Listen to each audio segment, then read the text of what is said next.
Halo semuanya, kami dari kelompok 5 akan membawakan materi pada bab 5 dengan judul Finding Alternative Methods to Presenting.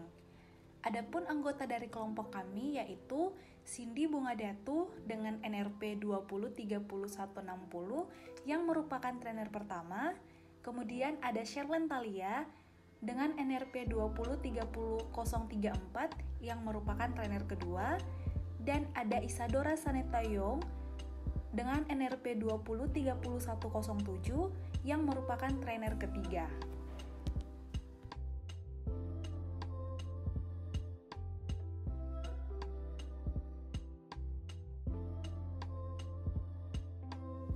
Kali ini kita akan membahas tentang metode-metode yang dapat digunakan dalam penyampaian materi training.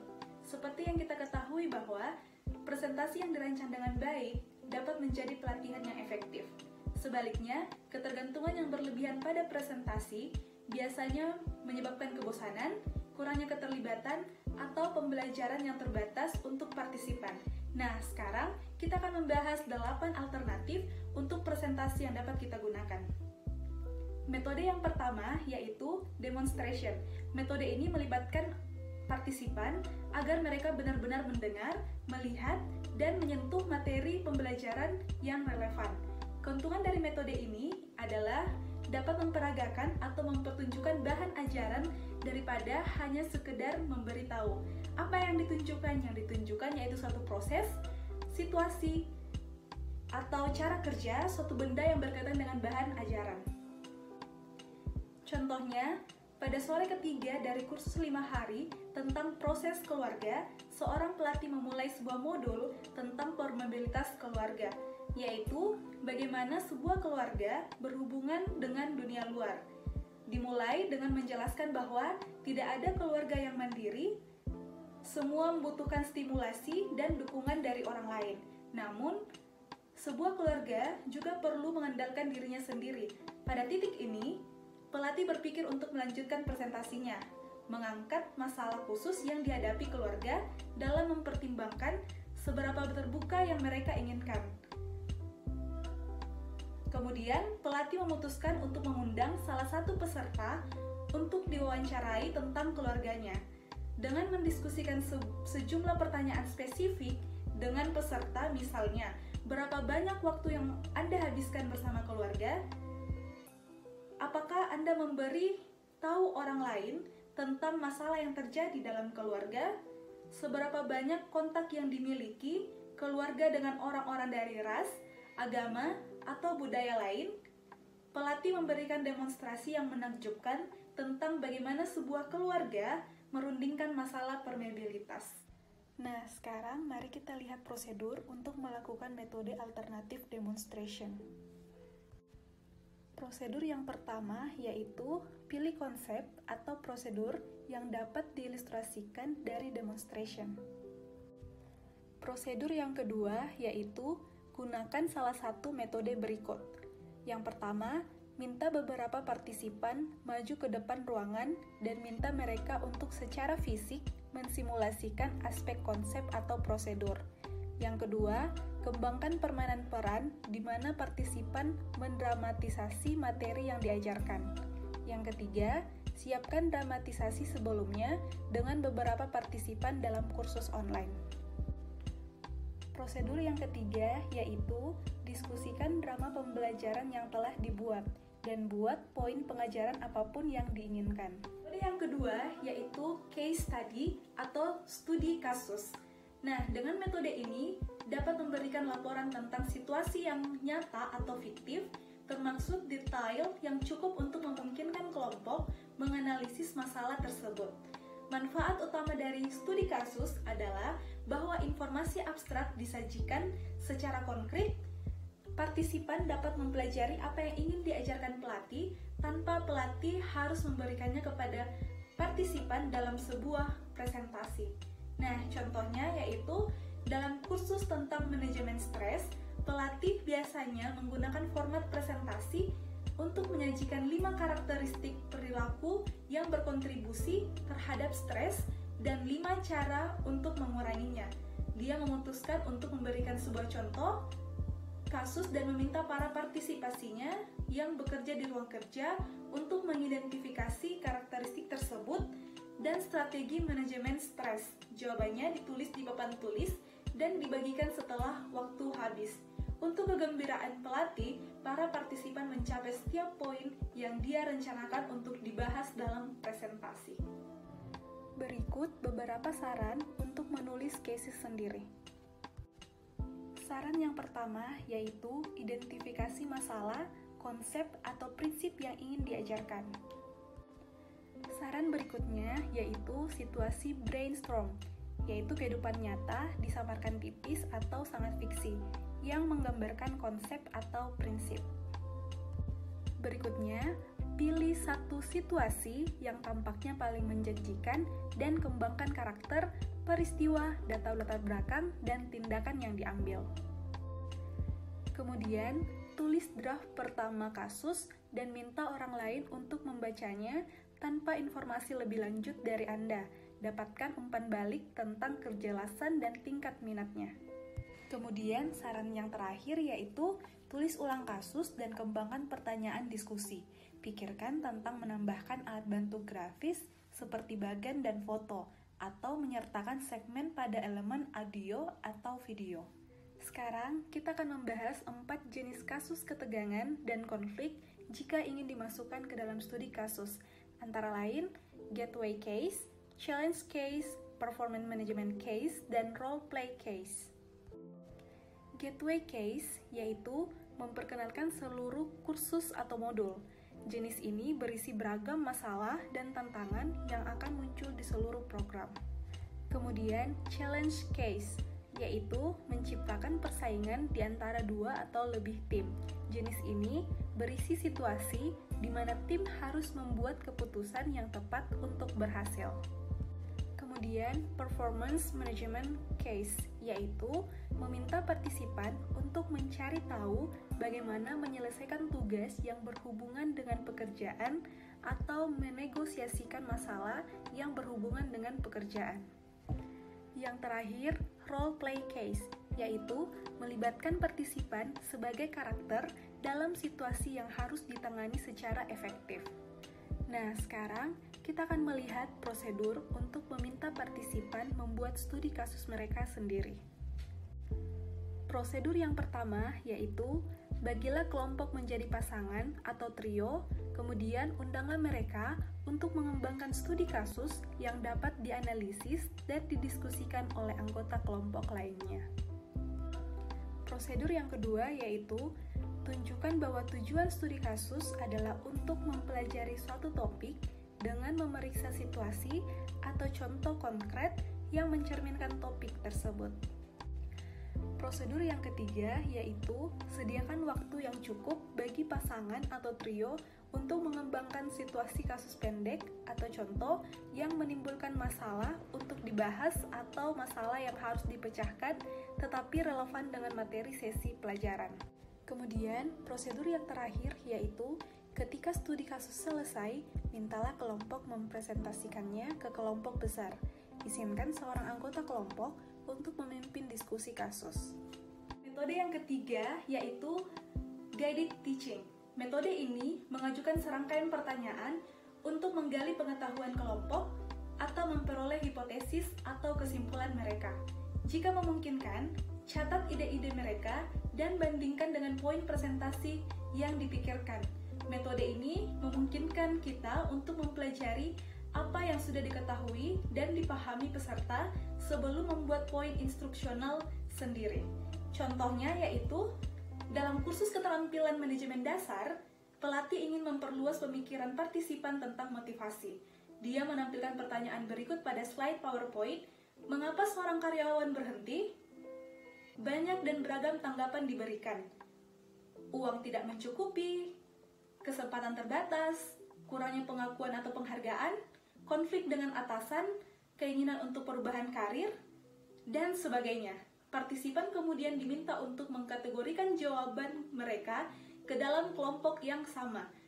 Dengan menyelingi ide-ide sendiri, menyelidik dan mendorong pelatih membimbing kelompok ke dalam mengidentifikasi 3 kategori Yang pertama, faktor karyawan seperti perubahan karir, faktor manajemen seperti konflik dan pengakuan, dan faktor organisasi atau sistem seperti sistem penghargaan dan budaya.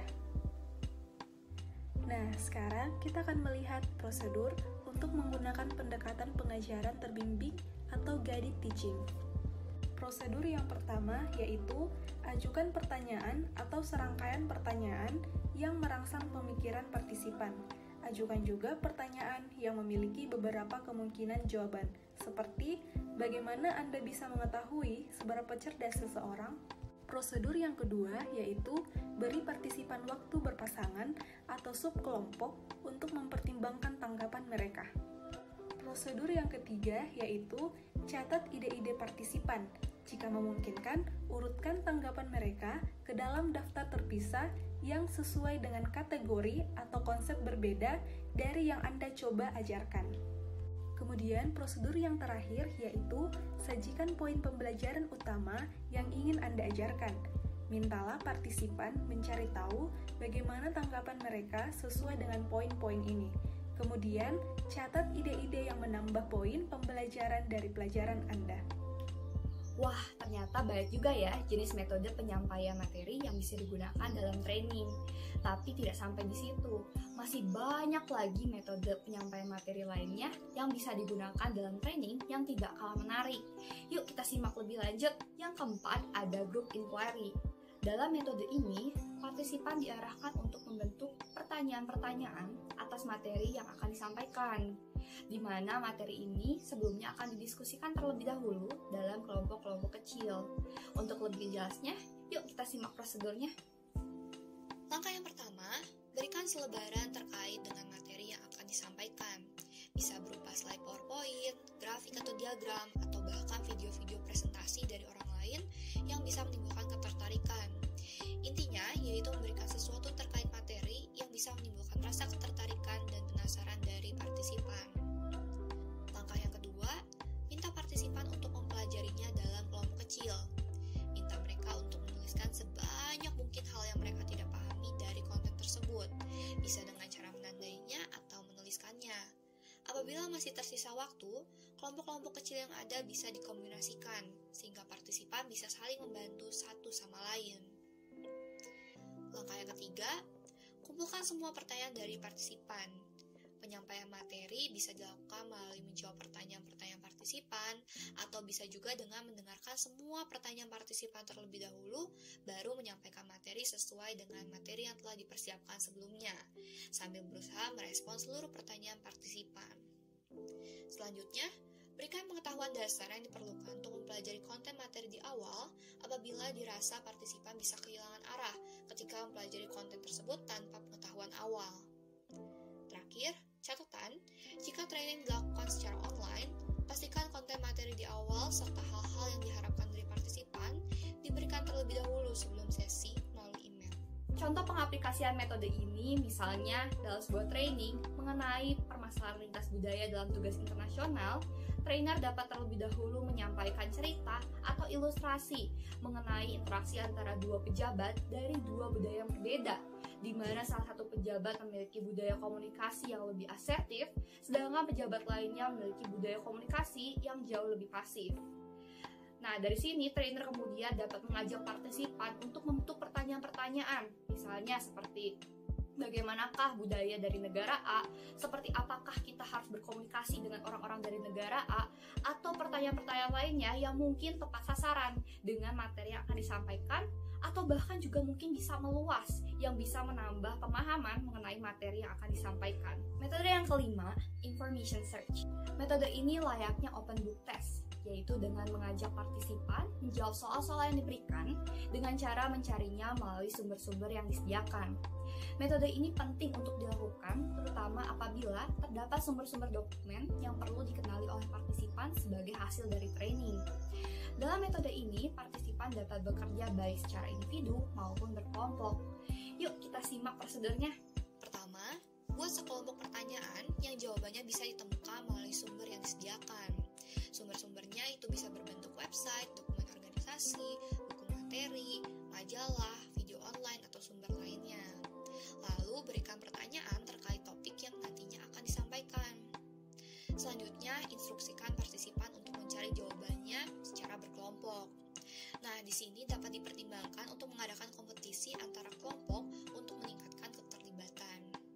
Terakhir, ulas jawaban-jawabannya dalam kelompok besar dan perluas jawaban yang ada untuk memperluas cakupan pembelajaran. Contoh penerapan dari metode ini, misalnya dalam sebuah training terhadap karyawan baru, trainer dapat membagi karyawan-karyawan baru ke dalam kelompok-kelompok kecil dan memberikan berkas-berkas berisi informasi mengenai perusahaan kepada mereka. Trainer kemudian bisa mengajak karyawan untuk berlomba-lomba menjawab pertanyaan-pertanyaan seperti kapan tahun berdirinya perusahaan, siapa CEO yang menjabat saat ini, produk utama apa yang dijual oleh perusahaan, dan pertanyaan-pertanyaan lainnya. Metode selanjutnya ada study group. Metode ini secara garis besar merupakan training dengan cara memberikan selebaran berisikan materi yang perlu dipelajari oleh partisipan secara berkelompok. Caranya? Berikan selebaran berisikan materi yang ingin disampaikan, tulisan pendek, atau diagram atau grafik yang cukup menantang dan terbuka pada berbagai interpretasi. Minta partisipan untuk membacanya terlebih dahulu. Lalu, bentuk kelompok-kelompok kecil dan beri mereka ruang untuk memulai sesi pembelajaran mereka terkait materi. Selanjutnya, berikan instruksi yang jelas pada partisipan yang mengarahkan mereka untuk mempelajari dan menerangkan materi. Misalnya, yang pertama harus klarifikasi konten materi, buat contoh, ilustrasi atau aplikasi dari materi, identifikasi poin yang membingungkan atau yang tidak disetujui, perdebatkan isi materi dan kembangkan sudut pandang yang berlawanan, ukur seberapa jauh pemahaman terkait materi. Kemudian yang keempat, berikan peran pada masing-masing anggota kelompok. Misalnya ada anggota yang berperan sebagai fasilitator, pencatat waktu, pencatat, atau juru bicara. Terakhir, kumpulkan kembali seluruh partisipan dan lakukan salah satu atau lebih dari kegiatan berikut. Yang pertama, mengulas materi bersama, memberikan kuis, mengumpulkan pertanyaan, bertanya pada partisipan untuk mengukur tingkat pemahaman mereka, memberikan latihan aplikatif untuk partisipan selesaikan. Contohnya, dalam sebuah training, trainer memberikan terlebih dahulu sebuah selebaran berisikan materi terkait karakteristik kelompok yang efektif dan tidak efektif. Trainer kemudian membagi partisipan ke dalam kelompok-kelompok kecil dan menginstruksikan mereka untuk secara bergiliran membaca secara lantang isi materi yang disampaikan. Setelah selesai membaca, masing-masing anggota diminta untuk bertanya kepada anggota lain, seperti apa yang kamu pahami dari materi yang disampaikan, apakah kamu setuju dengan materi tersebut, apakah kamu bisa memberikan contoh dari materi yang disampaikan. Nah, setelah seluruh anggota selesai membacakan dan juga melakukan sesi tanya jawab, kemudian trainer mengumpulkan seluruh partisipan dan mengulas kembali materi yang telah didiskusikan bersama dalam kelompok-kelompok kecil. Selanjutnya kita ada metode jigsaw learning. Kira-kira seperti apa sih metode jigsaw learning itu? Pada metode ini, partisipan akan dipecah menjadi kelompok-kelompok kecil. Kemudian, setiap kelompok kecil akan mendapatkan materi yang berbeda-beda. Setelah itu, setiap kelompok kecil akan diminta untuk mendiskusikan materi yang sudah diberikan. Setelah selesai mendiskusikannya, setiap kelompok akan bertukar informasi dan menyatukan informasi yang mereka dapatkan mengenai materi yang sudah mereka diskusikan bersama kelompok kecil. Untuk lebih jelasnya, yuk kita simak langkah-langkah untuk menggunakan pembelajaran jigsaw ini. Nah, yang pertama, pilihlah beberapa bahan pembelajaran yang dapat dipecah menjadi beberapa bagian atau segmen, di mana segmen yang dibagikan bisa berupa satu kalimat atau juga bisa beberapa halaman. Nah, jika materi yang diberikan terlalu panjang, kita dapat meminta peserta untuk membaca terlebih dahulu sebelum sesi dimulai. Selanjutnya, langkah yang kedua, hitunglah jumlah segmen dengan jumlah peserta. Lalu kita dapat secara adil berikan tugas yang berbeda kepada setiap kelompok peserta. Misalnya, ada 12 orang peserta, maka kita dapat memecah materi pembelajaran menjadi 3 segmen. Kemudian satu kelompok itu dapat berisikan 4 orang. Lalu kita menugaskan setiap kelompok dengan segmen 1, 2, atau 3. Kemudian meminta setiap kelompok untuk mendiskusikan dan mempelajari materi yang diberikan. Nah, langkah selanjutnya, Setelah diberikan waktu untuk belajar, bentuklah kelompok belajar jigsaw, di mana kelompok tersebut berisi perwakilan dari masing-masing kelompok belajar lainnya. Nah, contohnya, setiap anggota yang berisikan 4 orang yang sebelumnya, itu dapat menghitung angka 1 hingga 4. Kemudian, membentuk kelompok belajar jigsaw dengan jumlah peserta yang sama. Nah, di setiap kelompok itu harus berisikan 1 orang yang telah mempelajari setiap segmen. Nah, langkah selanjutnya, kita dapat meminta anggota kelompok jigsaw untuk saling mengajarkan apa yang telah mereka pelajari atau dapat memberikan setiap kelompok pertanyaan yang berisikan materi setiap dari segmen. Lalu, kumpulkan kembali seluruh kelompok untuk ditinjau sehingga kita bisa memastikan apakah setiap kelompok sudah paham dengan materi yang sudah disampaikan. Nah, setelah jigsaw learning, selanjutnya kita dapat menggunakan teknik learning turnamen. Nah, di mana teknik ini menggabungkan antara kelompok belajar dengan kompetisi tim. Bagaimana sih langkah-langkahnya? Yuk kita simak. Langkah pertama, kita bisa membagi peserta dalam tim yang terdiri atas 2 hingga 8 orang anggota. Nah, masing-masing tim ini harus memiliki jumlah yang sama. Kalau memang tidak dapat memiliki jumlah yang sama, kita harus membuat skor rata-rata untuk setiap tim. Langkah selanjutnya, langkah yang kedua, dengan berikan materi untuk dibahas bersama kelompok masing-masing. Selanjutnya, langkah yang ketiga, kita kembangkan beberapa pertanyaan untuk menguji pemahaman dan mengingat materi pelajaran. Kita bisa menggunakan bentuk skor mudah seperti pilihan ganda, soal isian, betul atau salah, atau istilah untuk didefinisikan. Langkah selanjutnya itu langkah keempat, di mana berikan serangkaian pertanyaan kepada peserta pada babak pertama dalam turnamen.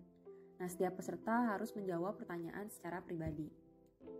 Selanjutnya, langkah yang kelima, setelah pertanyaan-pertanyaan itu diberikan, kita sediakan jawaban dan mintalah peserta menghitung pertanyaan yang mereka jawab secara benar. Kemudian, suruhlah mereka menyatakan skor mereka kepada anggota lain dalam tim tersebut untuk mendapatkan skor tim dan juga mintalah untuk umumkan skor masing-masing dari tim. Langkah selanjutnya yaitu langkah ke-6, di mana mintalah tim mempelajari lagi materi untuk turnamen babak kedua. Kemudian membuat pertanyaan yang lebih banyak untuk babak kedua. Minta tim sekali lagi mengumpulkan skor mereka dan menambahkannya ke skor babak pertama mereka. Langkah ke-7, turnamen dapat dilakukan sebanyak yang diinginkan, tetapi harus dipastikan bahwa setiap tim memiliki sesi belajar di antara setiap babak. Nah, langkah yang terakhir ini merupakan langkah opsional, di mana apabila ingin menggunakan layanan online untuk menyediakan konten, itu kita dapat menggunakan situs web kuis trivia, di mana pengguna memiliki batas waktu yang ditetapkan untuk menyebutkan semua item dalam subjek tertentu. Nah, kita juga bisa menggunakan aplikasi yang bernama Quizlet. Oke, sebelumnya kita sudah membahas mengenai metode-metode atau teknik-teknik yang dapat digunakan dalam penyampaian materi training.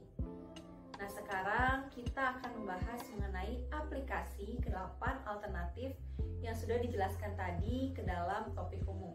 Yang pertama ada pengaplikasian metode demonstration, di mana kita dapat memberikan ilustrasi penyusunan laporan laba rugi dan juga neraca dengan berjalan melalui proses dalam situasi hipotesis. Kemudian kita dapat melibatkan peserta dalam beberapa langkah seperti memisahkan akun laporan laba rugi dari akun neraca lalu melakukan perhitungan dasar. Selanjutnya ada pengaplikasian metode case study, di mana kita dapat menyiapkan deskripsi kasus tertulis dari pemilik bisnis yang mencari bantuan dalam menyiapkan laporan laba rugi dan juga neraca untuk akhir tahun. Kemudian peserta dapat menjelaskan secara rinci data yang diberikan oleh pemilik tersebut. Lalu mintalah peserta melengkapi laporan laba rugi dan juga laporan neraca. Kemudian mengadakan diskusi untuk meninjau kedua proses tersebut dan apa perbedaannya. Selanjutnya ada pengaplikasian metode ketiga yaitu guide teaching, di mana kita dapat memberikan peserta daftar saldo akun perusahaan nyata ataupun fiktif. Nah, kemudian meminta mereka untuk memilih akun yang harus dilaporkan pada laporan laba rugi dan juga akun yang akan muncul di neraca. Nah, jika tidak ada seorang pun dalam kelompok yang mengetahui jawabannya, kita dapat mendorong mereka untuk melakukan spekulasi, di mana kita menyajikan daftar yang benar, kemudian tanyakan kepada peserta apakah mereka dapat mengetahui dasar dari kedua daftar tersebut. Misalnya, akun pendapatan dan beban termasuk dalam laporan laba rugi.